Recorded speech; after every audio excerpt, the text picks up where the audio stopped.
வணக்கம். நல்லுணவு நம்முணவு இந்த அலைவரிசைக்கு உங்க எல்லோரையும் அன்போட வரவேற்கிறேன். இது கிறிஸ்துமஸ் காலம் அப்படிங்கிறதுனால வீட்லயே அழகா சாக்லேட் கேக் எப்படி செய்யறதுன்னு பார்க்க போறோம். இப்போ நீங்க பார்த்துட்டு இருக்கிற இந்த சாக்லேட் கேக் வந்து ரொம்பவுமே மெத்துன்னு இருக்கக்கூடியது. பொதுவாக கடைகளில் தான் வந்து மெத்துன்னு கிடைக்கும். அதே மாதிரி சாக்லேட் கேக்கை வீட்லயே அழகா நம்ம செய்திடலாம். இந்த கேக் வச்சு பிளாக் ஃபாரஸ்ட் அல்லது காஃபி கேக் அல்லது சாக்லேட் கிரீம் கேக் கூட செய்யலாம். இப்போ இந்த காணொலியில் போயிட்டு இது எப்படி செய்யறதுன்னு பார்க்கறதுக்கு முன்னாடி இது எவ்வளோ மெத்துன்னு இருக்குன்னு பாருங்க. இப்போ இந்த கேக் செய்யறதுக்கு தேவையான பொருட்கள் என்னன்னு முதல்ல பார்ப்போம். இந்த கிண்ணத்துல தான் நான் இன்னைக்கு கேக் செய்ய போறேன். இந்த கிண்ணத்தோட அளவு பார்த்தீங்கன்னா 8 அங்குலம் அளவு உள்ளது. 8 அங்குலங்கிறது 8 இன்ச்சு, உயரம் 2 அங்குலம்.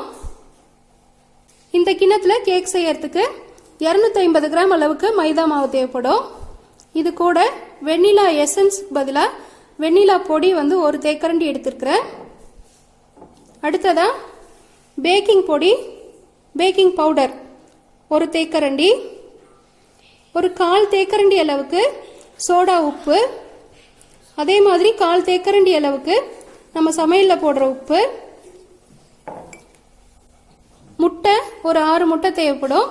எலுமிச்சம்பழம் இந்த மாதிரி பெருசா இருந்ததுன்னா ஒரு அரை மூடி போதும், சின்னதா இருந்ததுன்னா முழுசா ஒன்று எடுத்துக்கோங்க.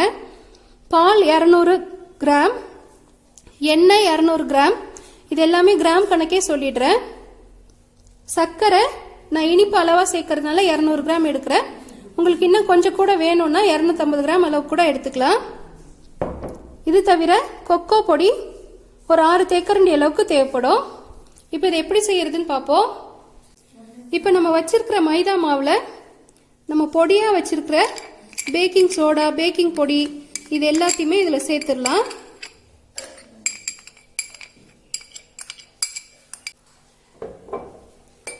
வெனிலா எசன்ஸ் சேர்த்துருக்கிறேன். அடுத்தது பேக்கிங் சோடா, பேக்கிங் பொடி, உப்பு. இது கூடயே 6 தேக்கரண்டி அளவுக்கு கொக்கோ பொடி. நல்லா இந்த தேக்கரண்டி நிறைய எடுத்துக்கோங்க.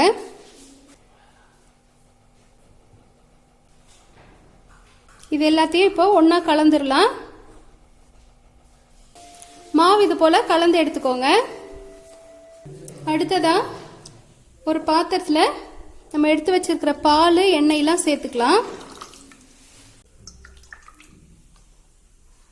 இது கூடவே நம்ம எடுத்து வச்சிருக்கிற சர்க்கரையில இருந்து ஒரு பாதியை மட்டும் இதுல சேர்த்துக்கலாம். இப்ப அடுத்தது நம்ம வச்சிருக்கிற முட்டையில் உள்ள வெள்ளைக்கரு, மஞ்சக்கரு இது ரெண்டுத்தையும் தனித்தனியா பிரிச்சு எடுக்க போறோம்.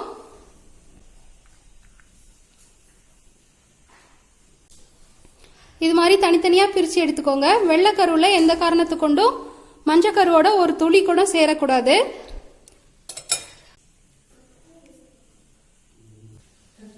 இது மாதிரி பிரிச்சு எடுத்ததும் நம்ம வச்சிருக்கிற இந்த மஞ்சக்கரு கலவை கூட நம்ம கலந்து வச்ச மைதா மாவை சேர்த்துடலாம்.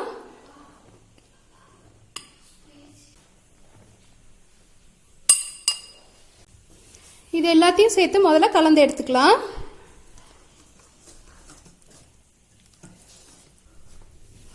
இது மாதிரி கட்டி இல்லாம முதல்ல கலந்து வச்சுக்கணும். இப்ப இதை எடுத்து ஓரமா வச்சிடலாம்.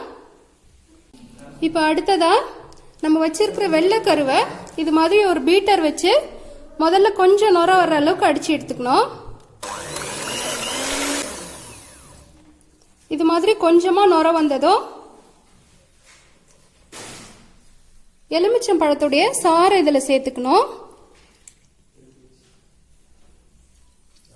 இந்த எலுமிச்சம் பழம் சாறு சேர்க்கறதுனால நம்ம வெள்ளைக்கரு அடிச்சிட்டதுக்கு அப்புறம் கூட அந்த வெள்ளைக்கரு வந்து கலையாம அப்படியே இருக்கும்.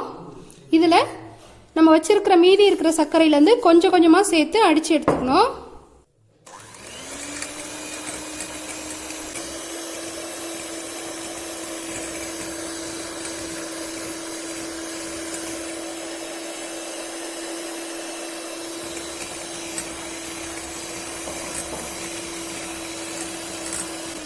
இதை அடிச்சிட்டு இருக்கும் போதே நம்மளுடைய அவனை வந்து 200 டிகிரி அளவுக்கு 10 நிமிடம் சுட வச்சு எடுத்துக்கலாம்.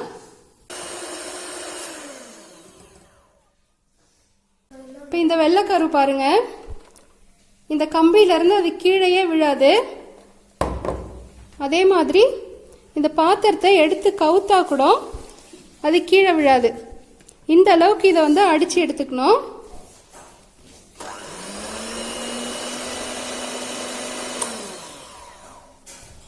இது மாதிரி அந்த வெள்ளைக்கருவை அடிச்சு எடுத்த பின்னாடி நம்ம எடுத்து வச்சிருக்கிற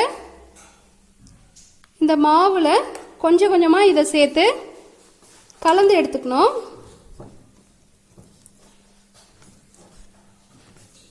ரெண்டு மூணு தடவையா சேர்த்து கலந்துக்கோங்க, ஒரேடியா கலக்க வேண்டாம்.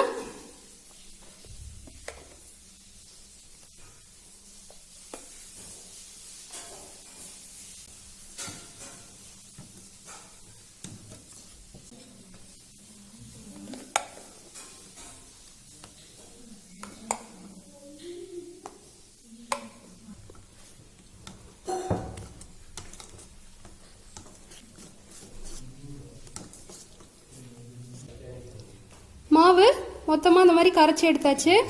இப்போ பார்க்கும்போதே நல்லா ஐஸ்கிரீம் மாதிரி இருக்கு பாருங்க. இப்போ நம்ம வச்சிருக்கிற கிண்ணத்துல இந்த மாவை சேர்த்துடலாம்.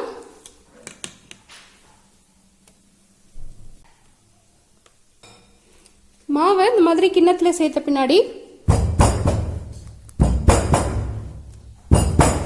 இது மாதிரி ஒரு 3-4 தடவை தட்டி வச்சுக்கோங்க.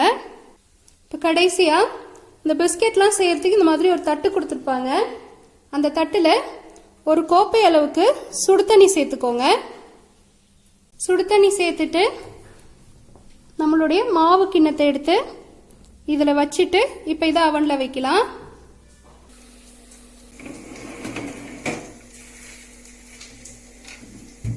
அவனில் வைக்கும்போது மேல் கம்பி கீழ் கம்பி ரெண்டுமே சூடாக இருக்கணும்.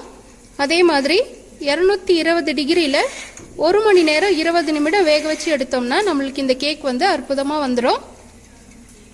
கேக் வெந்துருச்சு. இது மாதிரி ஒரு குச்சி விட்டு பார்த்தோம்னா குச்சியில் மாவு ஒட்டாமல் வரணும். இப்போ அடுத்ததா இந்த கேக்கை இதில் கவுத்து போட்டு ஆற வச்சு எடுத்துக்கலாம்.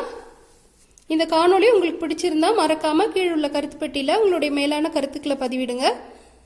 நன்றி.